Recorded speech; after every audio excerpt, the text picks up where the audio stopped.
about to embark on drilling the holes. I finally found my depth setting jig that I made up, primarily just designed to set the depth of the jig so I don't drill too far into the backing plate. It's just designed to get the depth, get the wings past the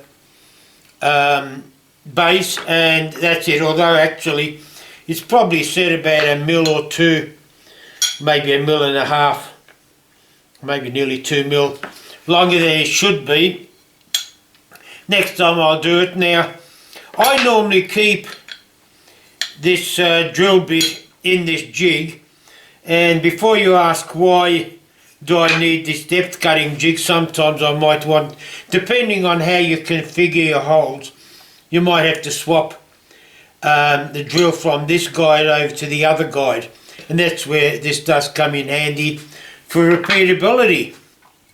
But for the ones at the moment, we'll go ahead as it is.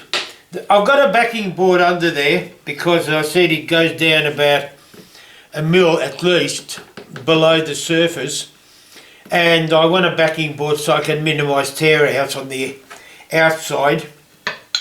So what you do is you use these holes that you drilled with these locating pins.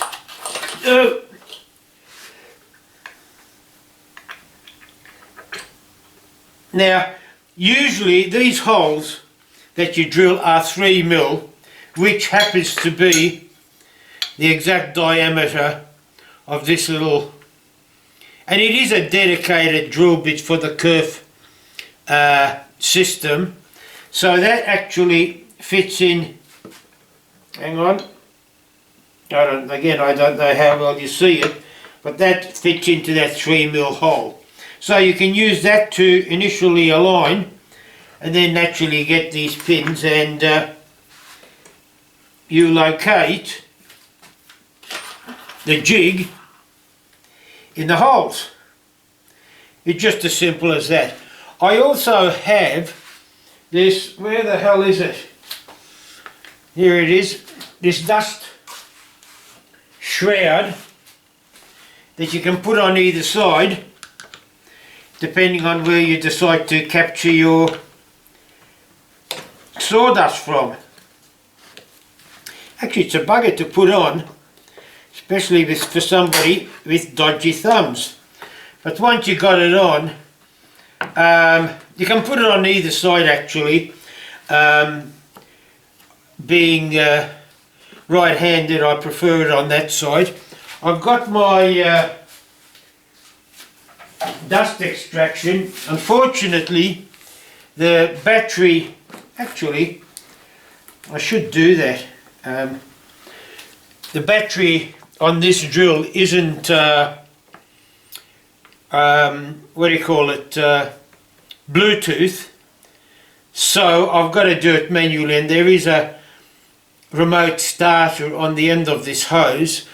Alternatively, I could have got the bigger drill, but no, the bigger drill's too much of a bugger to handle.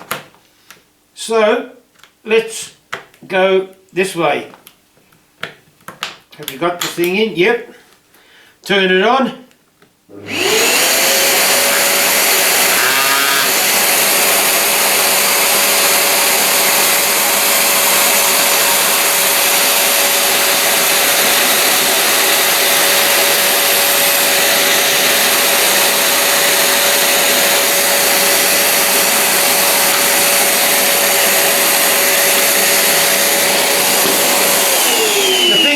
About this small drill is just easy to take out and do. So hopefully, everything being equal, we should have our first hole with a pretty good tear, no tear out or no bugger all, and there you have it. Okay, so we move on to the next hole. Now there are different ways of doing.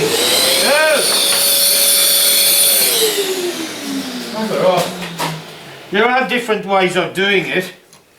Now to get to that hole, there's that hole there, but you can't put the locator pin in there. And this is where those little doovies I might have mentioned before, if I can now find the bloody things. Where did I put them? Oh God.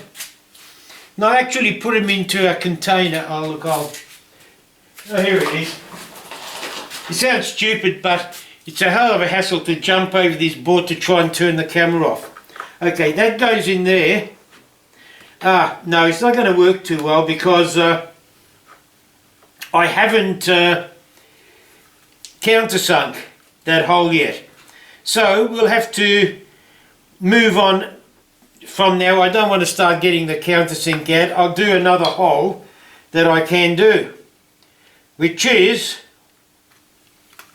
let's see, we might have to go this way. No. Holy hell. This is where it does become a pain. No, that's not going to work either. Alright, keep progressing. I'll have to think of another. I just don't want to start changing configurations. I'm going to try and do as many holes as I can with this setup. As you can see with this jig, it's brilliant because pins just fit in properly, and I did notice that this thing lifted when I was drilling, and I remember the last time I made this, I made my life just that little bit easier. By God Almighty, why am I so disorganised? By clamping the jig down just to stop it from lifting as the drill bit goes down. This battery could be getting a bit low on juice, but we'll try. Hang on, where's the... Yeah, this is the reason why I like the small drill. I can quite easily balance it there without being overweight. With the big drill I couldn't.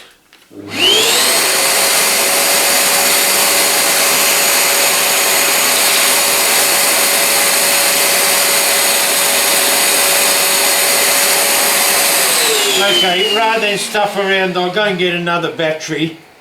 This is ridiculous. Oh, come on, how does this battery come off? Oh, lifts off. Okay, go and get another battery. I think I did mention that this is one of my go-to drills, so I'm really not surprised the battery was flat. Oops. Oh, dusty on.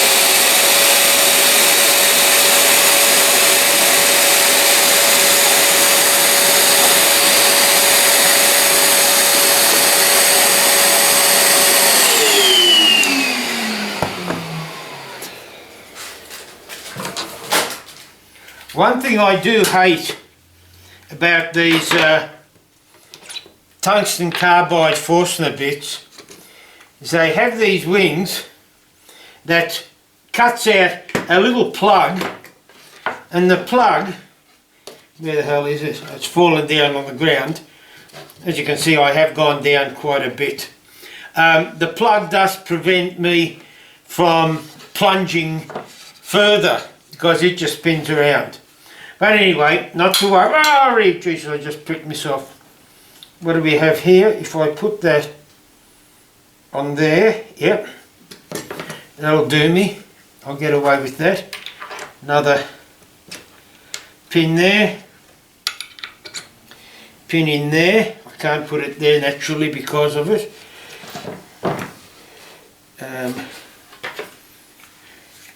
Let's clamp this down again. Actually, that could be why I didn't go down so far with the other one. I didn't have the jig clamped down. Alright, hose. Oh, come on.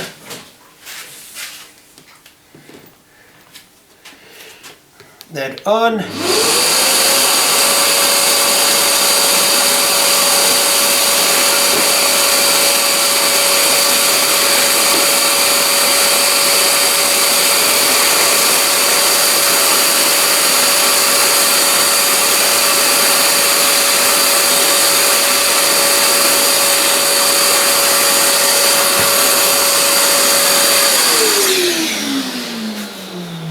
Geez, I'm not well organised here at all. Pins out. As you can see, I'll zip around and do all the other holes that I can with this setup, and then I'll come back and basically show how I go on when we find that we can't sort of like place the pins the way we'd like. Actually, I could probably do this one as well, which I didn't do before, on that side. So it looks as though, I think if I remember correctly, it's quite easy to do the middle ones. It's just hard to do the outside corner ones. Anyway, I shall save you the hassle of watching me do that and come back in a minute or two.